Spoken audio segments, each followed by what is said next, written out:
investigative and consumer correspondent Vicky Nguyen has help this morning for anyone who brought home a pandemic puppy like she did. Yes. And this is Moose. This is Moose. Hey. Beauty.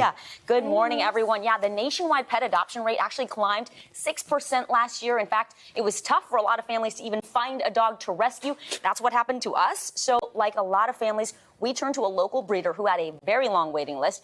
But it was worth the wait to get this guy. This is our buddy, Moose. And this morning, Moose and I have some great tips from a dog trainer to help you with everything from barking to severe separation anxiety. Take a look. No bones about it. As more of us return to school and work, our pets are spending more time alone.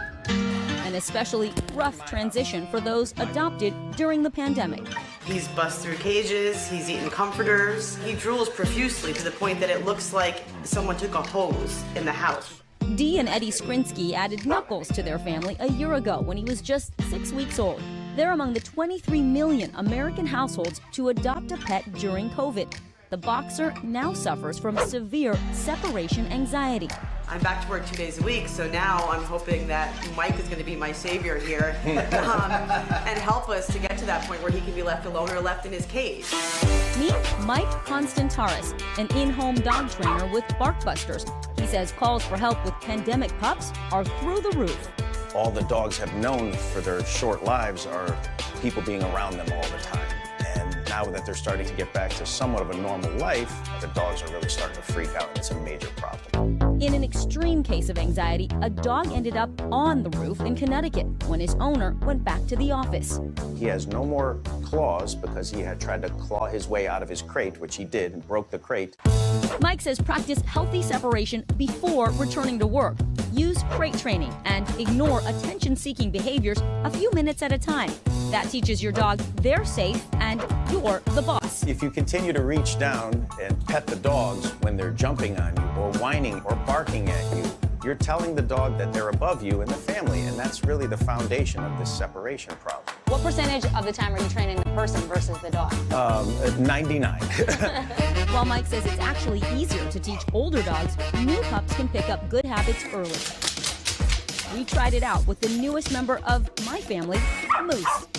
He already thinks he's higher on the totem pole than our youngest daughter, Renly. Yeah. You can see the dog is already jumping up on Renly the second I put her down. You're Renly. in a very inviting position right now. So you can see how he's trying to get into our laps. Which would be almost an impossibility to not have him walk all over you right now. Okay. Maybe get used to him being around you and taking love when you're in a little bit more of a higher position at first. So get to their level when you want them to come to you. Absolutely. But if you don't want them jumping all over you, then you would be rise up up. higher. Absolutely. Mike says standing up will also help break Moose's habit of tugging on our clothes. No need to yell or use any physical touch, which can later cause your dog to bite out of fear. These hands should be just for petting. Mike's training method uses body language and voice tones. In other words, he teaches you to speak dog. And it only took about 30 minutes for Moose to get the message. This is my cave, Moose. Absolutely. My cave. As for the Skrinsky household, oh, there they are. Knuckles circling and growling nervously, and his doggy siblings going berserk when we arrive.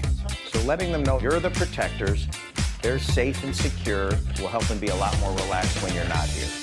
But after less than an hour with Mike, it was a much different tale when we knocked on the door again. Yeah, I don't even see anybody jumping. Okay.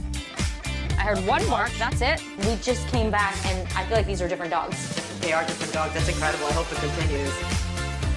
Wow.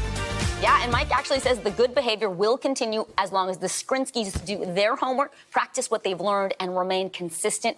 They are telling us Knuckles is a lot better about not charging the door when someone knocks. And as for Moose, this guy, he has become a real gentleman in our house. We're actually using a lot of the techniques that we learned. They're very simple. It's a lot about what you as the humans do, right? And your body language and how you project yourself and establish the rules. And if you don't spoil your dog, you'll have a much better life with that dog in the long run. But you're the alpha. Yes, well, my husband is the alpha. I'm like the next, and then he goes down the line, the 12-year-old, the 9-year-old, and as you saw in the story, he still thinks he's sort of above Renly, like, I'm not sure about you yet. But yeah, we're practicing. It's definitely an investment, though, to get this done at your home, correct? Yes, a BarkBuster session is 3 hours. They say that they can address pretty much any issue, but that comes with a lifetime guarantee of return visits. So if you're having issues, they'll come back as long as it takes. Right? But it is an investment, and I think it's worth it if you want a well-behaved dog. I mean, we learned a lot. Vicky, thank you. Yeah, And thank he's a you, good Moose. boy. He did Thank you, good. thank you.